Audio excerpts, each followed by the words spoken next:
लैटी हैरान हो जाती है सोफ़ी को देखकर। वो याद करती है सोफ़ी कितनी खूबसूरत और जवान दिख रही थी पहले। और उसके बाद वो फ़ैनी के गले मिलती है।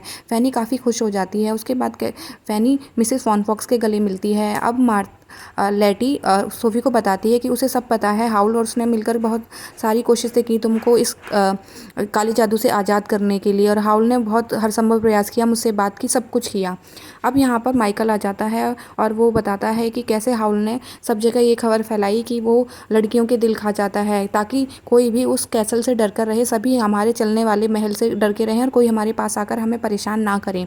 माइकल ने हंसते हुए कहा कि हाउल थोड़ा सा चालाक तो है। अब देखते हैं पीछे कोई और नहीं, एक खूबसूरत परी खड़ी हुई है जो कोई और नहीं मार्था है। मार्था बिल्कुल अपने जैसी दिखने लग गई है। वो बिल्कुल भी लैटी जैसी नहीं दिख रही है और बहुत प्यारी लग रही है।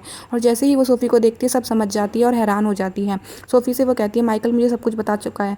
जब तुम मुझसे मिलने आई थी उसके बाद माइकल भी मिलने आया था। माइकल ने मुझे सब कुछ तुम्हारे बारे में बता दिया। माइकल खुश होते हुए कहता है देखो मेरी मार्था अब कितनी ज़्यादा, मेरी वाली लैटी जो कि मार्था कितनी खुश हो गई है। अब मार्था भी अपनी माँ से मिलती है। अब डोर नॉब ग्रीन की साइड हो जाता है और गेट पे देखते हैं बहुत ही खूबसूरत एक औरत खड़ी हुई है जो है मिस एगोरियन। एगोरियन जो है वो सुलेमान को ढूंढ रही है क्योंकि वो सुलेमान से ही प्यार करती है। और सोफ़ी को लगता है कि हाउल जो है मिस एगोरियन से बहुत प्यार करता है और हाउल दुखी है क्योंकि मिस एगोरियन सुलेमान से प्यार करती है। अब एकदम से कैल्सिफर आवाज़ देता है कि वेल्स तक चुड़ैल पहुंच चुकी है। फिर जल्दी से हाउल भी वहाँ से भागता है और वेल्स में जाके जहाँ उसका परिवार रहता है, हाउल का उसकी बहन और उसके बच्चे रहते हैं, उन्हें बचाने पहुँचता है।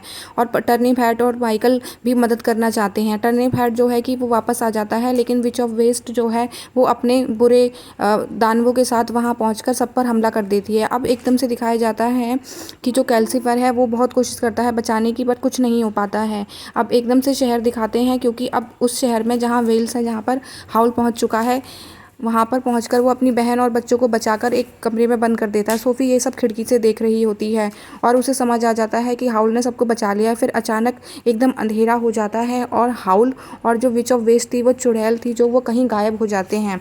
कोई नहीं जानता कि हाउल विच ऑफ वेस्ट यानी बर्बादी की चुड़ैल का पीछा करते हुए कहाँ पहुँच गया है।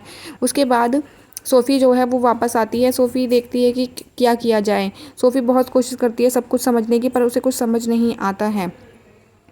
उसके बाद सोफ़ी और हाउल का सीन दिखाते हैं। वो लोग जैसे तैसे विच ऑफ वेस्ट को मारने के लिए कोशिश करते हैं और वहाँ पहुँचने की कोशिश करते हैं, पर सोफ़ी वहाँ नहीं पहुँच पाती है। ये सब सोफ़ी